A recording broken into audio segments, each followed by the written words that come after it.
Imagine being a young avant-garde artist in the mid-1880s, committed to the principles that Cezanne was espousing, but also interested in science and technology, and wondering how your ideas were going to play out. That describes Georges Seruat and Chromoluminarism, the very specific approach to painting that he developed. Cezanne may have plotted the blueprint of post-impressionist ideas, but by the late 19th century it was naive to believe that any one set of guidelines or directions would set hard boundaries for modern art. Regardless of the field, industry, or discipline, success in the modern world was grounded on innovation and creativity, and on continual change. Avant-garde artists may have agreed in principle on a set of approaches about post-impressionism, but it was every man for himself after that. Artists living in modern cities were all too aware of the increase in galleries and independent exhibitions, the growing prominence of art dealers and critics, not to mention what each other was doing. Working in a studio did not mean they were working in blissful ignorance of that. If anything, it was the opposite. As a result, there is great variety in how post-impressionists approached painting. In Georges Seruat's post-impressionist studio, ideas were formally addressed through a technique that the artist called Chromoluminarism, and it meant painting with very tiny strokes or dots of pure color that were very close or slightly overlapping each other on the canvas, rather than mixing the intended colors on a palette. You're looking at a magnified detail of this technique, and you see that the figure is not painted in blended strokes, but constituted from thousands of individual marks of color. Seurat devised the technique based on current optical and color theories. Now, broadly speaking, these theories suggested that the brain would see the individual pure colors and mix them into a cohesive whole. I always think of chromoluminarism in relation to pixels today, because we're so accustomed to television and computer screen images. And while we may not understand the intricacies, we know that a screen image is a composite of countless tiny pixels. It's not an exact analogy, and pixels are very different and certainly much smaller than any dab of oil paint, but you get the general idea because it's part of our everyday culture.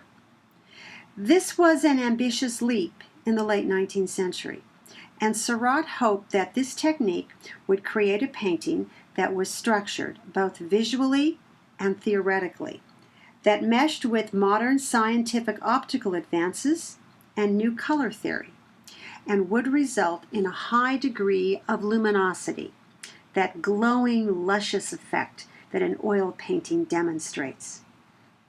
The tour de force for the artist was a Sunday afternoon on the island of La Grande, which he completed in 1885 after 2 years of exhaustive work that included countless sketches and photographs to both design and execute the painting and completely document his process. Technically, he was not entirely successful, although his friend and art critic Félix Fénéon enthusiastically championed the painting and admonished visitors to, and these are his words, "Step back a bit, and all these varied colored spots melt into undulating luminous masses. The brushwork vanished, so to speak. The eye is no longer solicited by anything but the essence of painting." Fénéon was a strong supporter of the artist and even coined the term Neo-Impressionism to distinguish Seurat's work from that of other post-impressionists.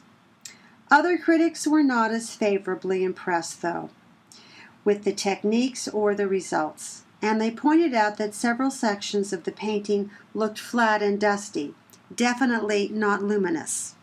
Now, arguably, they were accustomed to brushstrokes, longer or shorter, choppy, structured or idiosyncratic, obvious or blended, academic or avant-garde, but brushstrokes all the same. And they were accustomed to artists mixing and selecting their colors. Chromoluminarism was simply too far a stretch, And regardless of how minuscule the dots and dashes of paint, the overall effect was not wholly achieved. All of you have experienced the sensation of looking at a screen where the image is pixelated. It ruins the pictures, so you have some idea of how those 19th century critics responded to this new aesthetic and technique. However, it is a magnificent painting, and this is one of those moments when technology and critics fail us. There is no substitute for standing in front of one of Seurat's works, like the Circus, for example, and looking at the thousands and thousands of tiny marks of pure color, and then stepping back and seeing them assume shape and form and structure, with new blended colors emerging, as well as shadows and contours. People stand close to the painting, then they stand back, then they stand close again. They're amazed at the difference. This is pretty typical behavior in every museum where a Seurat hangs, and it happens over and over again, viewer after viewer. Perhaps Seurat succeeded after all in making people see, in being aware of what it meant to look and see and understand how painting and paint itself is complicit in that singular aesthetic experience. That notion is going to be increasingly more pronounced in modern art as painting moves from the narrative and representational to the more abstract, where literally you are looking at what paint does and the story disappears. Art historians today ask different questions about this painting. In particular, what is Seurat trying to say about contemporary Parisian life, and say on a grand scale, the scale of a history painting? The painting is enormous, 7 by 10 feet, which was very unusual for genre scenes. In monumentalizing the picture, he monumentalized the everyday activities of modern life, much like Courbet had done 40 years earlier with Funeral at Ornans. What relationship does the style have in communicating those ideas? Le Grand Jatte was a leisure park on the banks of the Seine River, a popular place with both the bourgeois and working classes. You can see a variety of activities going on, everything from men sculling on the river, that was a new modern sport, to small groups sitting on the grass chatting or reading. There are a few dogs, a scattering of children, even a pet monkey on a leash. Despite the activities, the painting technique resulted in very linear figures that appear rigid, even when the artist used casual poses, like figures who were shown sitting or lying down.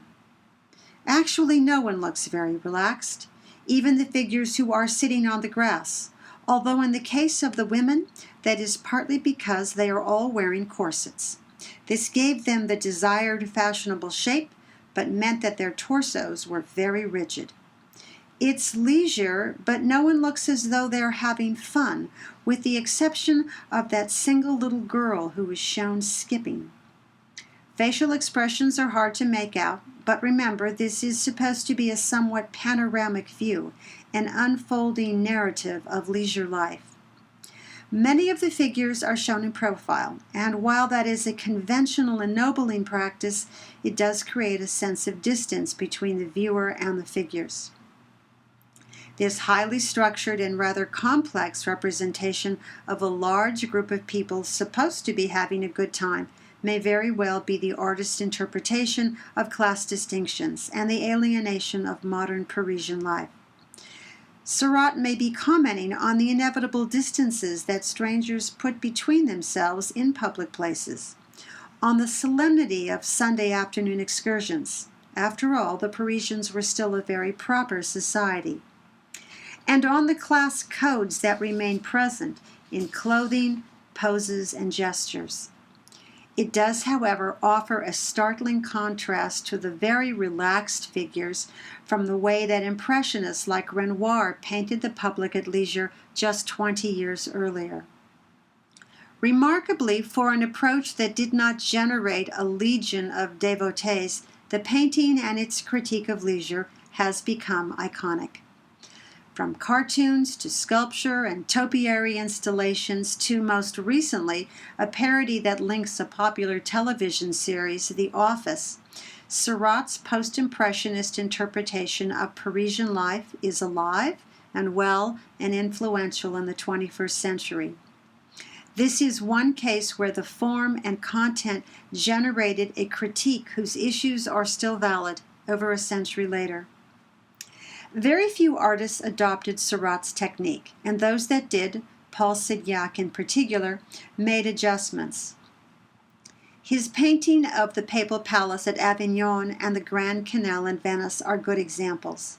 In both, his brushstrokes are very short, very regular, and very organized.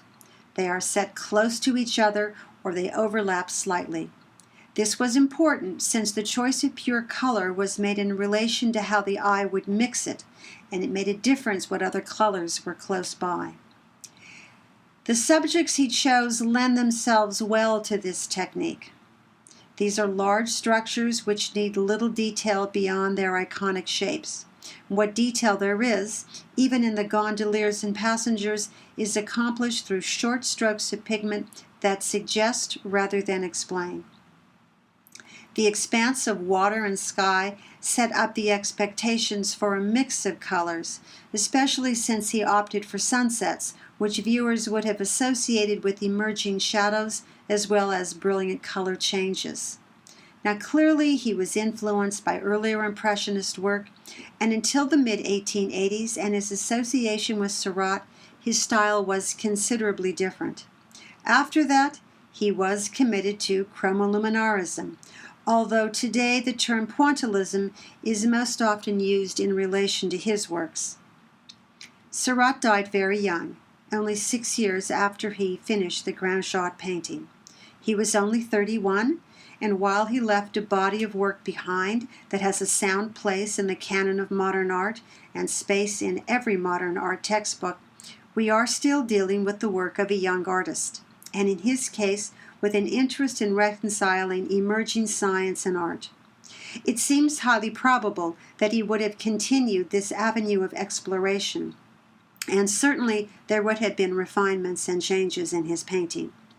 That seems a given for any artist so interested in the interdisciplinary aspect of art and art making. I see clear crossover between his work and that of Paul Signac with the early 20th century Fauves. As I noted at the beginning, Paris was a small city in many ways, and that certainly applied to the avant-garde. Seurat is not typically linked with symbolist theory, and that is probably because of his dual interest in science and art. But, and here I'm going to venture a bit, and argue that it was also because Chromoluminarism was so technically demanding. We really want to think of the mythical modern genius artists painting emotionally, moving pigment to canvas with passion and bravado and intuition and speed, and that just doesn't work with Seurat. Even looking past the scientific grounding, it is obvious that he had to work slowly and exactly to get the results he wanted. There was no room in his technique for speed and every need for precision. We do like to think of our geniuses as just a bit mad, just a bit on the edge, and Seurat was anything but that. Nevertheless, Neo-Impressionism, with its focus on color and optical theories and its grounding in post-impressionist ideas, clearly influenced the early 20th avant-garde and the growing trajectory towards abstraction and fragmentation.